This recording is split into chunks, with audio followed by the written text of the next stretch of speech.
السلام علیکم دوستو، میرا نام ہے حسیب شفقت اور آپ دیکھ رہے ہیں ہنسی ٹی وی۔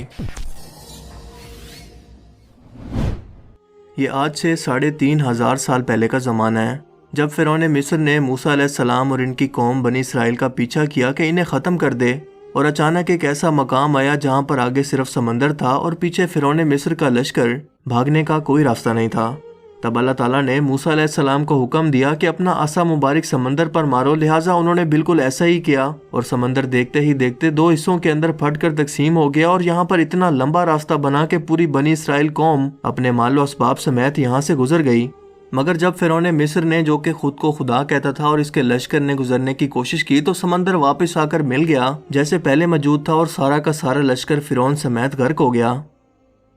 اس طرح سے ڈوب کر مارنے کے بعد سمندر نے صرف فرعون کی لاش کو سمندر سے باہر پھینک دیا، جبکہ باقی لشکر کا کوئی نام و نشان نہیں ملا، اور یوں آہستہ آہستہ کر کے وقت گزرتا گیا۔ مصریوں میں سے کسی شخص نے ساحل پر پڑی اس کی لاش کو پہچان کر موجودہ فرعون کے دربار میں بتایا، سو فرعون کی لاش کو محل پہنچایا گیا۔ درباریوں نے مسالے لگا کر اسے پوری شان و شوکت اور احترام سے تابوت میں رکھ کر محفوظ کر لیا۔ کمال کا اتفاق ہے کہ پوری روئے زمین پر صرف یہی قوم تھی جسے مسالے لگا کر لاشوں کو محفوظ کرنے کا ہنر آتا تھا۔ ایسا لگ رہا تھا کہ شاید اس قوم نے اسی دن کے لیے یہ سب کچھ سیکھا تھا۔ فرعون مصر کی لاش کو مسالہ لگا کر محفوظ کرنے کے عمل کے دوران ان سے ایک غلطی ہو گئی، اور وہ غلطی یہ تھی کہ فرعون کیونکہ سمندر میں ڈوب کر مرا تھا، اور مرنے کے بعد کچھ عرصہ تک پانی میں رہنے کی وجہ سے اس کے جسم پر سمندری نمکیات کی ایک تہہ جم گئی تھی، سو مصریوں نے اس کی لاش پر نمکیات کی وہ تہہ اسی طرح سے رہنے دی اور اسے ایسے ہی حنوط کر دیا۔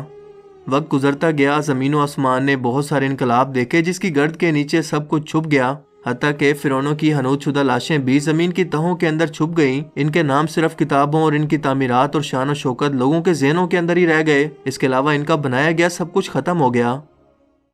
اس واقعہ کے 2000 سال کے بعد اس دنیا میں اللہ کے آخری نبی حضرت محمد صلی اللہ علیہ وآلہ وسلم تشریف لائے، اور ان پر نازل ہونے والی آخری کتاب کے اندر انسانوں کی عبرت کے لیے فرعونوں کے قصے بڑی تفصیل کے ساتھ بیان کیے گئے، اور اسی سلسلے میں فرعون کے جسم کو محفوظ کرنے کے بارے میں بھی ایک آیت نازل ہوئی جس کے اندر اللہ پاک واضح طور پر فرماتے ہیں کہ ہم تیرے جسم کو آنے والے انسانوں کے لیے عبرت بنا کر محفوظ کر لیں گے۔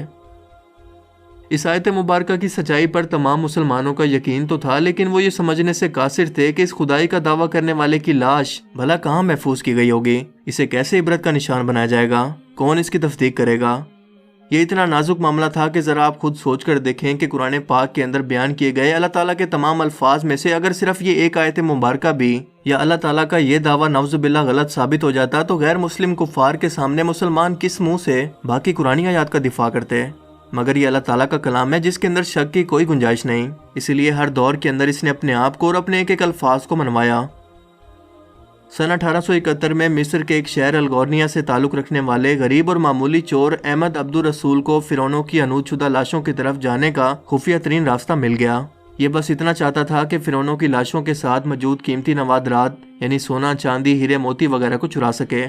یہ دریائے نیل کے کنارے تبیسا کے مقام پر بیٹھا منصوبہ بندی کر رہا تھا جب اسے ایک خفیہ راستے کا پتہ چلا، اور اس نے یہ جگہ کھودنا شروع کی۔ اسی دوران اسے مشکوک سمجھ کر کچھ لوگوں نے پکڑ لیا اور پولیس کے حوالے کر دیا۔ بعد میں وہ جس جگہ کو کھود رہا تھا وہاں سے ملنے والے راستے کی جب مسلسل کھدائی کی گئی تو 1891 کے اندر دوسری ممیوں کے ساتھ ساتھ اس غرق ہونے والے فرعون کی لاش بھی مل گئی۔ اس کے کفن پر سینے کے مقام پر اس کا نام لکھا ہوا تھا۔ ان ممیوں کو ماہرین اپنے ساتھ قاہرہ لے گئے، جہاں پر جب اس کا تفصیل سے جائزہ لیا گیا تو فرعون والی ممی پر جمی ہوئی نمکیات کی تہہ سے اس بات کی تصدیق ہو گئی کہ یہ وہی فرعون ہے جسے پانی میں غرق کر کے اللہ تعالیٰ نے نشان عبرت بنانے کا وعدہ کیا تھا۔ پوری دنیا میں کھلبلی مچ گئی۔ اس کی تصدیق کے لیے دنیا بھر کے ماہرین آثار قدیمہ اور سائنسدان مصر کی طرف امٹ پڑے۔ مختلف سائنسی ٹیسٹ کرنے کے بعد دنیا بھر کے سائنسدانوں نے تصدیق کر دی کہ دوسری سب لاشوں کی نسبت صرف اس ایک فرعون کی لاش پر ہی سمندری نمکیات کی تہہ جمی ہوئی تھی جس نے اسے محفوظ رکھا اور گلنے سڑنے سے بچائے رکھا۔ اس تصدیق کے بعد اسے فائنلی فرعون کی لاش قرار دے کر میوزیم کے اندر محفوظ کر دیا گیا۔ سن 1982 کے اندر یہ ممی خراب ہونے لگی تو اس وقت کی مصری حکومت نے فرانس کی حکومت کو درخواست کی کہ اسے خراب ہونے سے بچایا جائے اور جدید سائنسی انسٹرومنٹس کی مدد سے اس کی موت کی وجہ کو بھی معلوم کیا جائے۔ چنانچہ مصری اور فرانسیسی حکومت نے مل کر اس ممی کو فرانس لے جانے کا انتظام کیا۔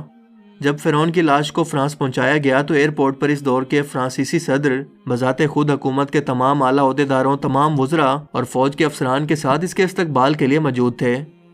یہاں فرعون کی لاش کا استقبال کسی عظیم زندہ بادشاہ کی طرح کیا گیا۔ فوجی دستوں نے اسے سلامی دی اور اس کی ممی کو ماہر ڈاکٹروں کی ٹیم کے حوالے کر دیا گیا۔ اس ٹیم کے سربراہ تھے ڈاکٹر مورس بوکائے، جو مذہبی طور پر کرسچن تھے۔ جب مائکروسکوپک ٹیسٹوں کے ذریعے ممی کے تمام اعضاء کا باریک بینی سے جائزہ لیا گیا تو معلوم ہوا کہ اس کی لاش اور جسم کے اندر سمندری ذرات ابھی تک موجود ہیں۔ یعنی یہ کنفرم ہے کہ اس کی موت سمندر میں ڈوبنے کی وجہ سے ہی ہوئی تھی، کیونکہ سمندری پانی کے اندر ہی اس قدر نمکیات پائے جاتے ہیں۔ مگر ایک بادشاہ کی موت پانی میں ڈوبنے کی وجہ سے ہو، یہ سوچنا اپنے آپ میں ایک بہت ہی حیرت انگیز سوال ہے، کیونکہ ایسے عظیم بادشاہ اپنے ساتھ نرم بستروں پر خوبصورت لباسوں میں سونے چاندی ہیرے موتیوں سے جڑے اعزاز کے ساتھ اس زمانے میں دفن کیے جاتے ہیں، اور یوں مرنے کے بعد دفنانے تک اس کی شان و شوکت بالکل اسی طرح سے قائم رہتی جیسے ایک زندہ بادشاہ کی۔ ڈاکٹر مورس کے لیے بھی ایک حیرت کی بات تھی، اور اسی تجسس میں اس نے اس ممی کے بارے میں مزید جاننے کی کوشش کی تو اسے معلوم ہوا کہ اس بادشاہ کی موت کے حالات مسلمانوں کے نبی حضرت محمد صلی اللہ علیہ وآلہ وسلم پر نازل ہوئی کتاب قرآن پاک کے اندر آج سے 1400 سال پہلے تفصیل سے درج ہیں۔ اسے پتا تھا کہ جہاں سے یہ لاش ملی ہے وہ ایک اسلامی ملک ہے، چنانچہ تجسس کے ہاتھوں مجبور ہو کر وہ مصر پہنچا۔ یہ کیونکہ ایک سائنسدان تھا، اسی لیے اس نے مصر کے ایک سائنسدان سے ملاقات کی، جس نے اسے قرآن پاک کھول کر سورہ یونس کی آیت 90 تا 92 کا ترجمہ لفظ ب لفظ سنایا، جس میں فرعون کی خدائی کا دعویٰ، اس کا پانی میں ڈوب کر مرنا اور پھر پانی سے نکال کر اس کی لاش کو محفوظ کرنے کا وعدہ اللہ تعالیٰ نے واضح طور پر کیا ہوا تھا۔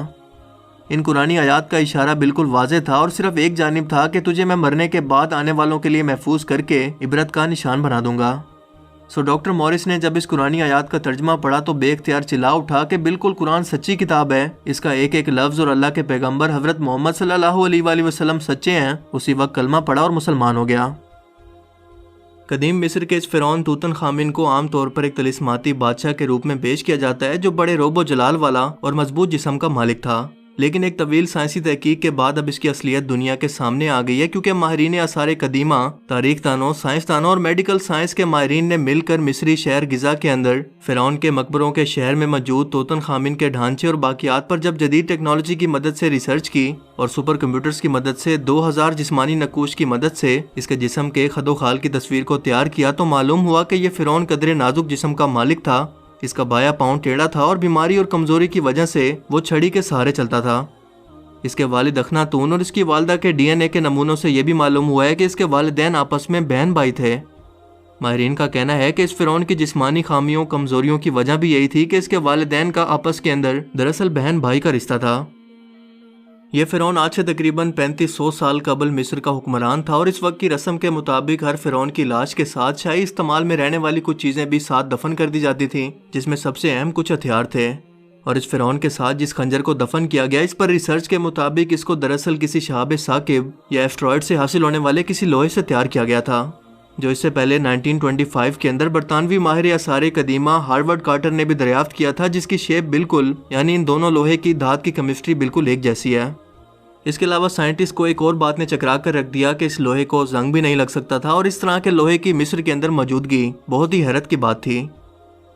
Meteoritics and planetary science magazine میں پبلش ہونے والی ایک رپورٹ کے مطابق مصر اور اٹلی کے ریسرچرز نے اس خنجر کے لوہے کی بناوٹ کی تصدیق کرنے کے لیے بیرونی ایکس رے کی تکنیک کو استعمال کیا، اور اس کی تحقیق کی مرکزی کردار ڈینیلا کوملی کا کہنا ہے کہ اس دھات کا موازنہ اس ایسٹرائڈ سے کیا جا سکتا ہے، جو کہ مصری بحر احمر والے ساحل پر 2000 کلومیٹر کے دائرے میں کبھی گرا تھا۔ اگر آپ پبلش ہونے والی اس ریسرچ کا گہرائی سے مطالعہ کریں تو آپ یہ جان پائیں گے کہ قدیم مصری 1300 قبل مسیح سے یہ جانتے تھے کہ لوہے کے یہ ٹکڑے آسمان سے گرے ہیں، جبکہ یہ بات مغرب کو 2000 سال بعد یعنی آج سے تقریباً 1300 سال پہلے کافی سائنٹیفک ریسرچ سے معلوم ہوئی۔ جبکہ مسلمانوں کو آج سے 1400 سال پہلے اللہ کے رسول صلی اللہ علیہ وآلہ وسلم نے قرآن پاک کے اندر واضح طور پر یہ بیان کر دیا تھا کہ لوہے جیسی دھات زمین پر پیدا نہیں ہوتی بلکہ آسمان سے یا خلا میں کہیں سے آتی ہے، اور یہ قرآن کے ایک اور سائنٹیفک معجزے کی طرف اشارہ کرتی ہے۔ فرعون کی لاش عبرت کے لیے ایسے محفوظ کر کے دنیا کے سامنے رکھ دی گئی ہے کہ آج انٹرنیٹ کے ایک کلک پر اخباروں، ٹی وی چینلز پر اور میوزیم میں اربوں انسانوں کی آنکھوں کے سامنے ہر وقت یہ قابل ترس حالت کے اندر موجود ہے۔ کس لیے؟ عبرت کے لیے، سوچنے کے لیے کہ عبادت کے لائق اور ہمیشہ رہنے والی صرف ایک ہی ذات ہے جو کہ سب کا خالق اور مالک ہے، سب کا رازق ہے۔ اور اگر دنیا کے انسانوں میں واقعی کوئی خدا موجود ہے تو اپنی قوم کو تباہ ہونے سے پہلے خود کو ہی اللہ تعالیٰ کے عذاب سے بچا کر دکھا دے۔ اللہ تعالیٰ ہمیں سمجھنے کی اور عمل کرنے کی توفیق عطا فرمائے، آمین۔